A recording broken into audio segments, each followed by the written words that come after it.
राजस्थान में सरकार रिपीट करने के लिए प्रदेश के मुख्यमंत्री अशोक गहलोत जोर शोर से विधानसभा चुनाव की तैयारियों में लगे हुए हैं। वे खुद जनता के बीच जाकर उन्हें सरकार की स्कीम और उपलब्धियों के बारे में बता रहे हैं, लेकिन कांग्रेस के अंदर की गुटबाजी बार बार सामने आने से उनकी परेशानी बढ़ाती नजर आ रही है। कुछ ऐसा ही नजारा गुरुवार रात बूंदी जिले से सामने आया है, जिसके बाद प्रदेश कांग्रेस में गुटबाजी की चर्चा जोर पकड़ने लगी है।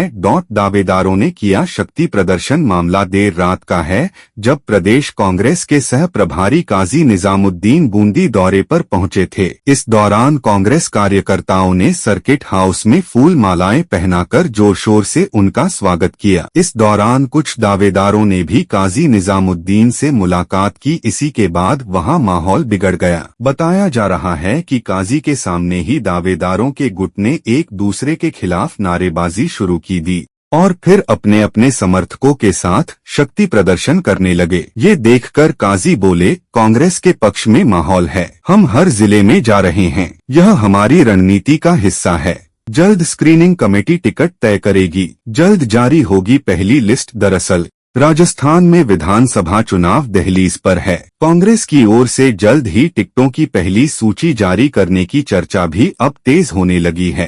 टिकटों को लेकर बड़े स्तर पर मंथन किया जा रहा है। पार्टी की ओर से सर्वे भी करवाए गए हैं। संभावनाएं जताई जा रही हैं कि कांग्रेस अक्टूबर की शुरुआत में टिकट की पहली सूची जारी कर सकती है। सूत्रों की माने तो कांग्रेस की ओर से 6 सर्वे करवाए गए हैं, जिनमें मुख्यमंत्री और पार्टी विरोधी लहर प्रदेश में नहीं दिखाई दे रही है, लेकिन मौजूदा मंत्रियों और विधायकों को लेकर आम जनता में नाराजगी सामने आई है। 33 सीटों पर नए उम्मीदवार। इसी के चलते कहा जा रहा है कि 60 से 70 नेताओं की रिपोर्ट निगेटिव आई है, जिसमें मंत्री, विधायक और पूर्व प्रत्याशी शामिल हैं। ऐसे में कांग्रेस फिलहाल जीताऊ और टिकाऊ उम्मीदवार को ही चुनावी मैदान में उतरना चाहती है, जिसके चलते कई नेताओं के टिकट काटने की संभावना बताई जा रही है। कहा जा रहा है कि सर्वे में निगेटिव रिपोर्ट वाली 60 से 70 सीटों को लेकर आलाकमान को भी रिपोर्ट भेजी गई है, जिसमें 33 सीटों को लेकर आलाकमान ने प्रत्याशी बदलने के संकेत दे दिए हैं। इन 33 सीटों में 2 मौजूदा कैबिनेट मंत्री, 2 राज्य मंत्री, 22 विधायक और 7 पूर्व प्रत्याशी शामिल हैं। इन सीटों पर कांग्रेस सर्वे में सीधे तौर पर हारती हुई दिख रही है। राजस्थान में गहलोत सरकार विभिन्न विकास कार्यों और योजनाओं का ढिंढोरा पीट कर यही दावा कर रही है कि राजस्थान में अब तक जितने भी विकास कार्य हुए उनमें सबसे रिकॉर्ड तोड़ काम इस सरकार में हुए हैं। इसको लेकर सीएम गहलोत भी कई बार चर्चा कर चुके हैं कि राजस्थान की कई जनकल्याणकारी योजनाओं की दूसरे प्रदेशों में खूब चर्चा हो रही है।